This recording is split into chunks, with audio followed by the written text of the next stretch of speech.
start. It was suggested by the Commission that there should be a separate department for the scheduled tribes. This matter was considered in the conference, but it was generally felt that if the scheduled castes and the scheduled tribes are separated to be dealt with by different departments, there will be a good deal of duplication of work because two sets of officers will have to traverse the same area and more or less consider the same problems. It was therefore the unanimous opinion of the Conference of State Ministers that one department should deal with the problems of the scheduled castes and the scheduled tribes. And it was also agreed that there should be a separate two directorate for the same. If there is a separate directorate, then it can concentrate on problems concerning the scheduled tribes.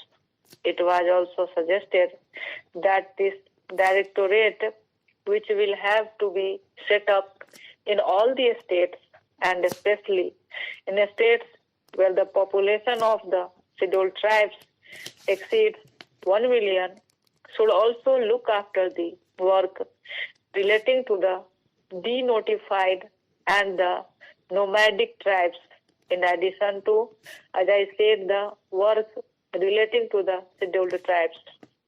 The conference was in favor of having tribes advisory councils to advise on the protection and development of the scheduled tribes in all the states and union territories, whether they have scheduled areas or not.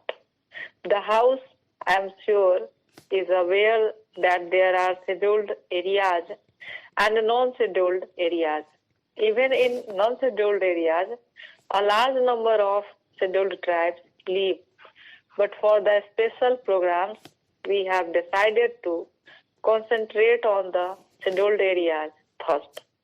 I shall come to that point later on, but I am merely mentioning that the scheduled tribes live both in scheduled areas and in non-scheduled areas.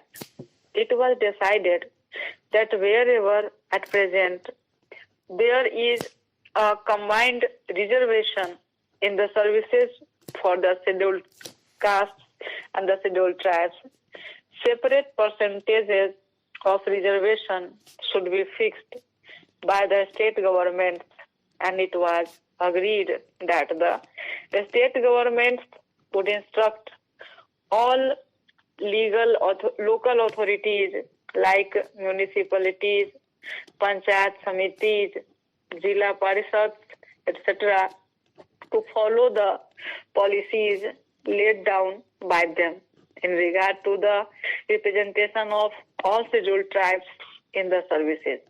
It was decided to have a small committee of officials from the tribal welfare department and the different departments at the state level to ensure coordination. The conference also agreed that there should be a section under the Chief Secretary for evaluation of the tribal welfare program. If all these and other decisions taken at the conference are implemented with speed, as it is hoped there will be considerable improvement of the conditions which exist at present. I also want to mention, Madam, that we are told in the conference that this work was going to be entrusted to the Zilla Parishads and Panchayats, and some of the schemes which have to be implemented in the rural areas will be executed by the Panchayats and the Zilla Parishads. Well, I welcome this suggestion, but I only wanted to caution the district authorities and the state governments not to leave everything to the Jila Parishad and Panchayats and have no supervision and watch over their work. My fear is that because this will be a new work for them, they may not be able to bestow enough attention to the problems or the schemes concerning the scheduled tribes. They will have many other things to do. So it would be necessary that the district authorities should keep constant watch and they should function as the friend and guide of the panchayats and the Jila Parishads.